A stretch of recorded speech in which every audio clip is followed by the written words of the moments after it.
Alors, bonjour à toutes et à tous. L'idée de cette présentation, c'est de vous dresser un panorama et puis de vous partager avec vous l'expérience qu'on a eue sur le sujet de la data.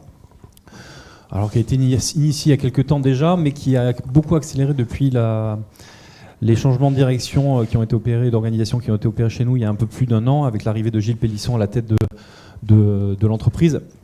Ce qu'on a souhaité faire, et ce qu'on va présenter ici, c'est vous dresser ce panorama de l'activation de la data qu'on a mis en place depuis un an et la roadmap qu'on prévoit de faire dans les mois à venir, et avec un focus très particulier sur la régie pub, puisque c'est évidemment le cœur de notre business. Alors, pour démarrer, sur la data, d'abord, il faut un terrain de jeu pour pouvoir travailler sur la data.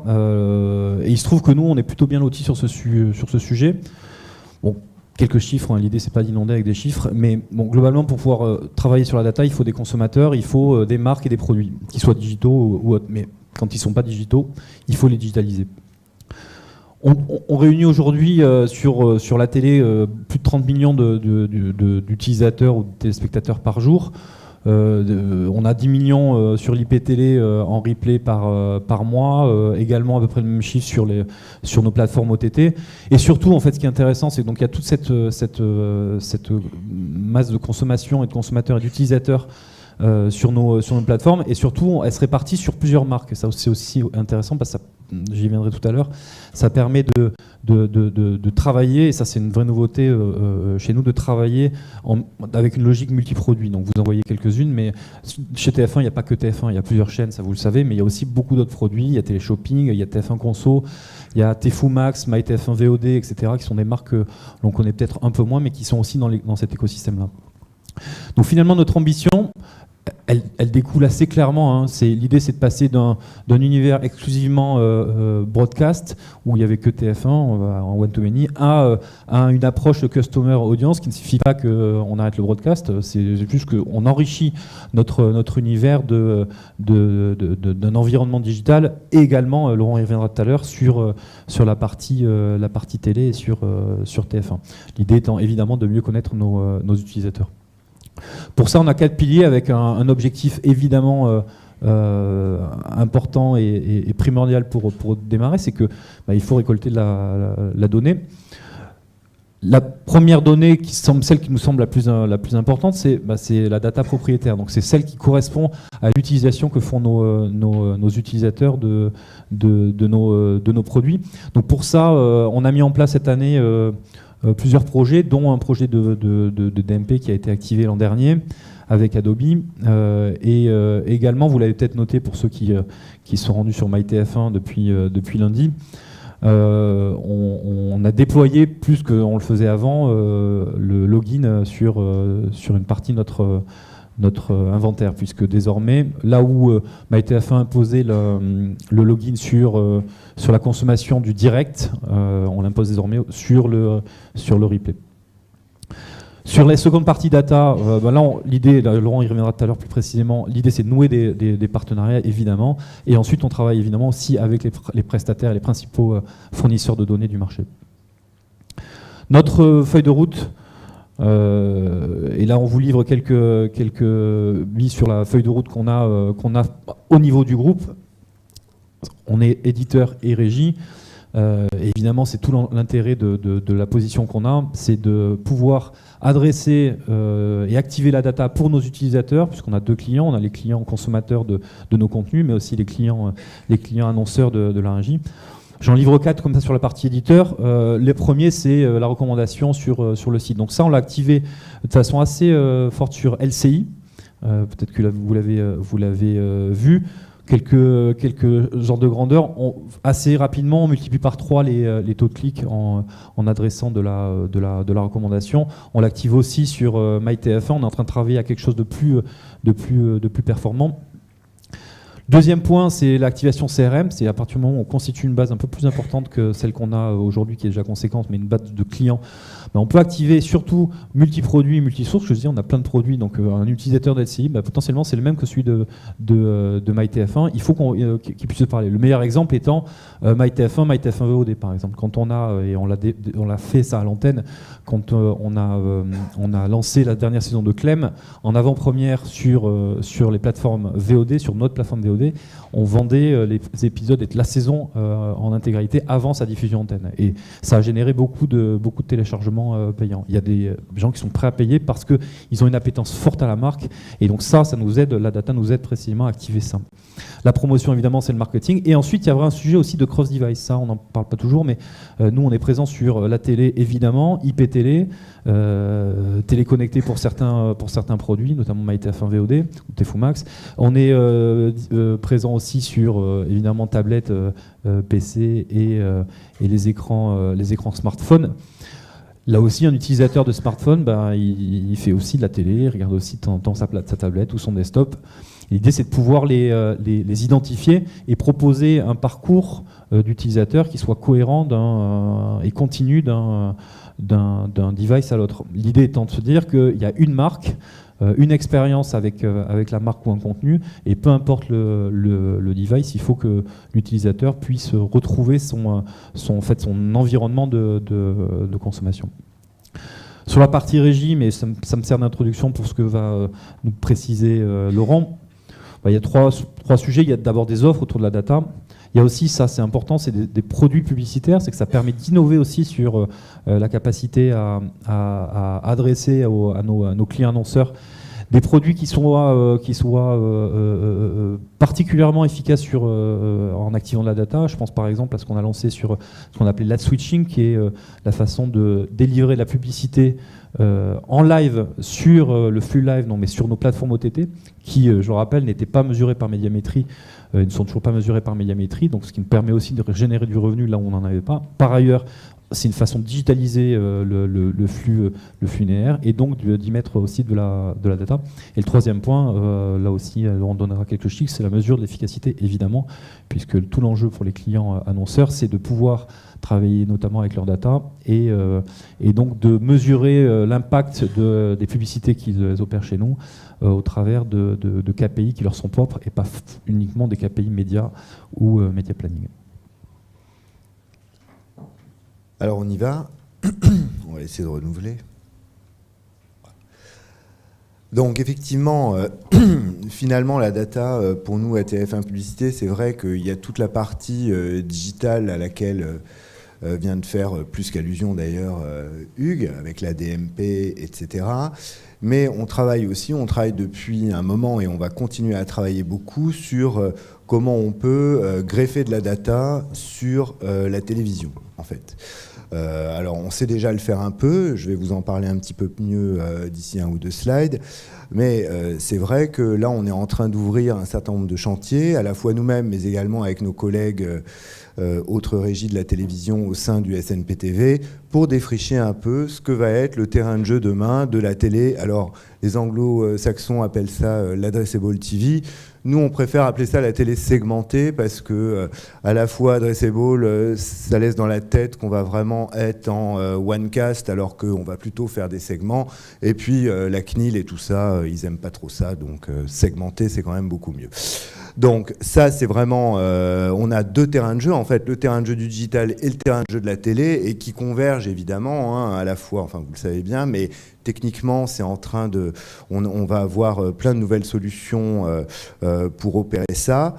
Il y a aussi tout ce qui relève du drive to web, puisque je sais que c'est des sujets qui ont déjà été un peu couverts ce matin, mais il y a des grosses problématiques de attribution, contribution entre les médias off, comme on dit, et le drive to web. Et c'est vrai que là-dessus, on est en train d'intégrer une solution et on lance TF1 Analytics là ces jours-ci pour pouvoir aussi proposer des offres packagées autour de ça. Et jusqu'à un moment, pouvoir rendre le média planning dynamique, automatisé et dynamique à la fois sur le digital, bon, ça c'est déjà beaucoup le cas, mais sur la télé, on y est déjà un petit peu, mais sur les KPIs un peu traditionnels de la télévision, les GRP, et ce sur quoi on travaille pour demain, c'est à pouvoir être en media planning dynamique sur des KPIs de Drive to Web ou sur encore d'autres KPIs qu'on est en train d'inventer. Alors là, c'est une petite parenthèse parce que pour l'instant, la data n'est pas tout à fait complètement implémentée dans la box, quoique sur la télévision, on peut faire déjà... la box, c'est notre plateforme transactionnelle, en fait. Alors, elle est déjà transactionnelle.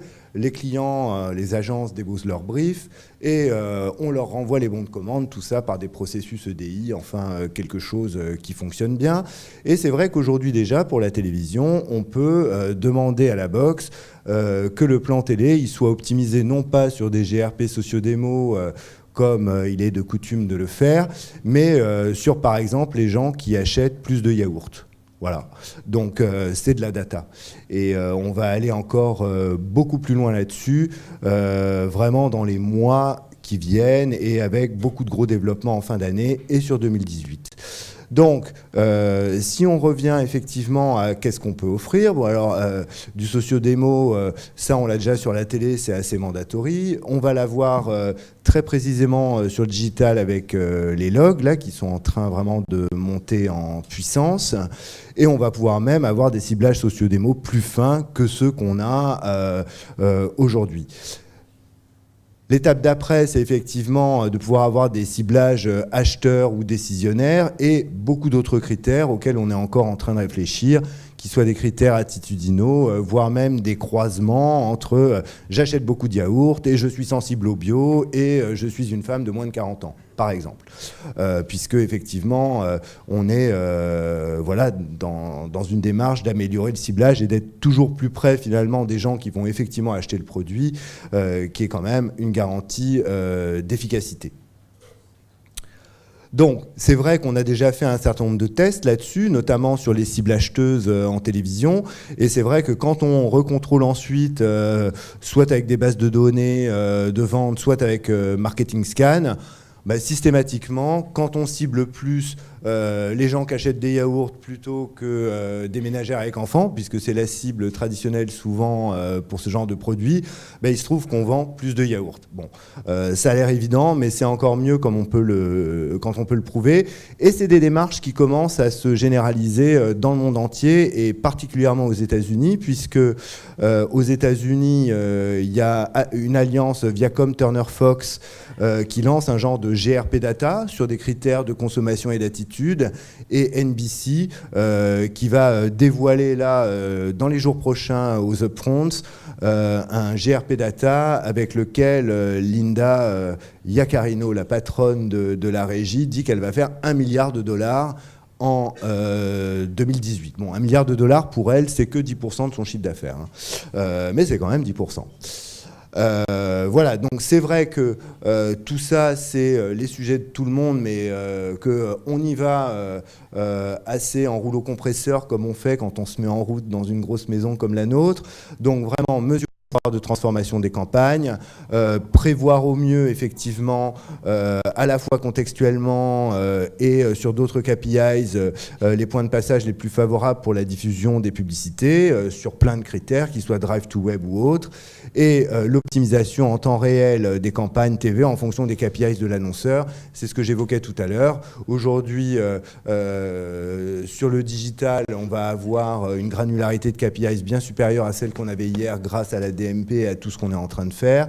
Et sur la télévision, on est en train d'accélérer le mouvement pour avoir ces... Alors, GRP Data, ils existent déjà, mais les KPIs de Drive to Web, on est en train de se construire là l'expérience qu'il faut pour pouvoir être en mode programmatique, entre guillemets, sur les campagnes de Drive to Web avec un moteur qui optimise automatiquement les placements des spots en fonction de la réactivité Drive to Web. Donc, on y va vraiment à mort. Bon, alors celle-là est un petit peu compliquée pour toi, celle-là.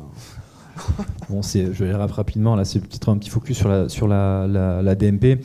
Je disais qui nous permet de, ça donne on va dire, ça illustre quelques exemples sur ce qu'on est capable d'avoir comme information. Je le disais, multi-écran, évidemment, le socio-démo, ça va de soi. Mais après, voilà, ça permet aussi de mettre en lumière les choses auxquelles on ne pense pas forcément quand on pense à TF1, où effectivement on est très axé contenu avec évidemment MyTF1, la VOD, etc. Mais télé-shopping, TF1 conso aussi. On a fait un partenariat il y a quelques temps avec une petite boîte qui s'appelle U7 et qui drive des utilisatrices avec une affinité très forte autour des produits de beauté. C'est le genre d'expérience, voilà, qu'on peut avoir et qui permet aussi de nourrir une base de données plus conséquente et plus utile pour nos utilisateurs. Bon, on va passer, parce que je vois qu'on est déjà dans le rouge. En plus, c'est pas des choses, on va dire, qui sont forcément originales pour vous tous.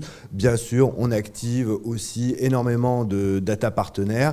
Et c'est vrai qu'il y a un vrai sujet d'onboarding data avec les partenaires, mais aussi avec les data des clients en rapprochant les DMP. Bon, tout ça, je pense que vous y êtes tous assez familiers. Donc, voilà. Là, on est en train, effectivement, d'avoir des discussions avec les FAI d'un côté, les retailers de l'autre, pour encore une fois enrichir notre data. Alors c'est sûr que les discussions avec les FAI en ce moment, elles sont un petit peu houleuses, comme vous pouvez le lire dans les revues de presse. Néanmoins, on a plusieurs groupes de personnes qui discutent, donc certaines discutent de trucs compliqués, et nous, on discute plutôt de trucs sympas sur les rapprochements de data. Les retailers qui sont à la fois des partenaires annonceurs et des partenaires, effectivement, pour améliorer encore nos granularités. Voilà, en conclusion, ce qu'on voulait dire, c'est que c'est un cercle vertueux pour tout le monde. Comme je vois qu'on est déjà dépassé dans le temps, bien sûr, les annonceurs, ce sera plus efficace pour eux et ils auront un meilleur ROI. Pour nous, comme on vend des choses plus efficaces, la régie, on va pouvoir les vendre plus cher. Le consommateur, et donc faire plus d'argent. Et puis, sur la télé adressée, je fais juste une petite parenthèse, segmentée.